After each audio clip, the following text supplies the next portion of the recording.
Hi, I'm here to talk about three major issues that affect the American people by social media nowadays. First of all, I want to express one thing about social media. It does more harm than good for the youth today by pushing teens to suicide, and it increases the risk factor due to rising of social media.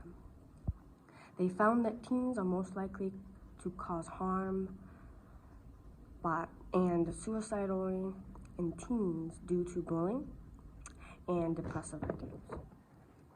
Unfortunately, studies found that 60% of teen suicide victims had depressive problems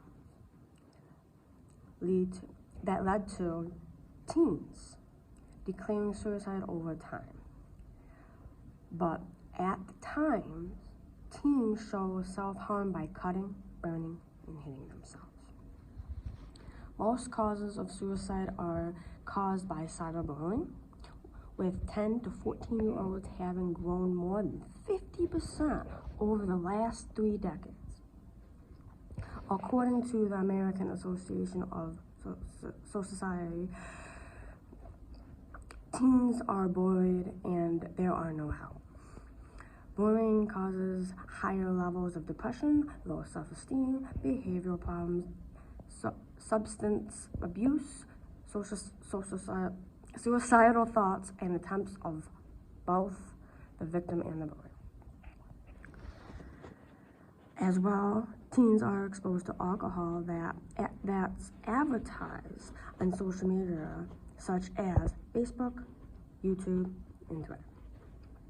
Much targeted advertisements through social media can have serious behavioral effects on teens. In most cases, they will be exposed at high risk of sexual acts from sex offenders who can use social media to lure teens into sex. With increased changes of adverse social media, academic and behavioral consequences. As life becomes increasingly public due to social media, you often connect to your partner's family members and friends on Facebook. Social media makes ending a relationship that much worse because it can be difficult to avoid seeing posts, pictures, and other reminders of the relationship. The increased usage can lead to decrease in relationships, enjoyment, and the increase in conflict and negative outcomes, according to a study 2021. This conflict can then fuel a excessive use of Instagram that leads to causing romantic harm, partners feeling negative, ignoring, and concerns about why the person or the people they are with seems more excited about their virtual lives than the real ones. One study published in 2011 found that people who spent as much time in Facebook that is interrupted on their relationships. Reported because being more distance in the relationships, it was the main cause of the third of divorces. Sites concerns over internet addictions was confirmed in the late 2017 when the Facebook vice president and Facebook founding president admitted that the sites have been created especially to foster addictions. Used Facebook messages can cause inappropriate messages. It becomes mistrusted. within the relationship. By doing this, it can lead to micro-cheating. This is a way to describe small, seemingly insignificant behaviors that can be concerned a form of infidelity.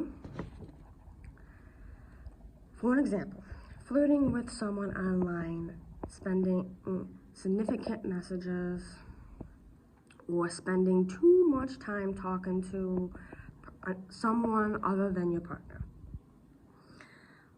But over time, people look up their exes, stalking their former spouses, probably even targeting their present spouses, and spreading false rumors. It creates tension by expressing negative feelings between partners. It can create false sense of intimacy and connection. But there is a problem with such much media with big TV. While mass media can create opportunities for everyone to share their story, the vast majority of our mass media is bots. And because of its bot, those with money can deeply influence what they can see or hear. It gives the rich more power, more than the rest of us. And it's best that is unfair, which a mere half a dozen companies have as much power over a creation of content. With the left of the fewer sources to which we can turn into, like unemployment, gun safety, gay rights, women issues, war, peace, and economy, the cost of college, anything that touches how we live our lives. And at worst, it's a way for a small amount of people to synthesize power over the vast majority. Today, 90% of media content consumed by Americans and controlled by 6 companies: Comcast, News Corp, Disney, Viacom, Time Warner, and CBS.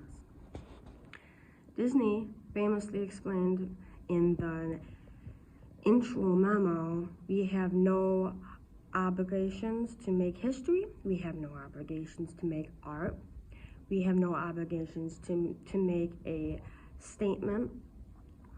Our only obligation is to make money." I feel it's quite sad that the mass media that we know and love feels that it's all about money and not about the people that watches them. As well, have no idea that a media is a cause of teens killing themselves and the separations of relationships by watching the idea with those networks. So I strongly recommend that people be aware of what they are doing and watching in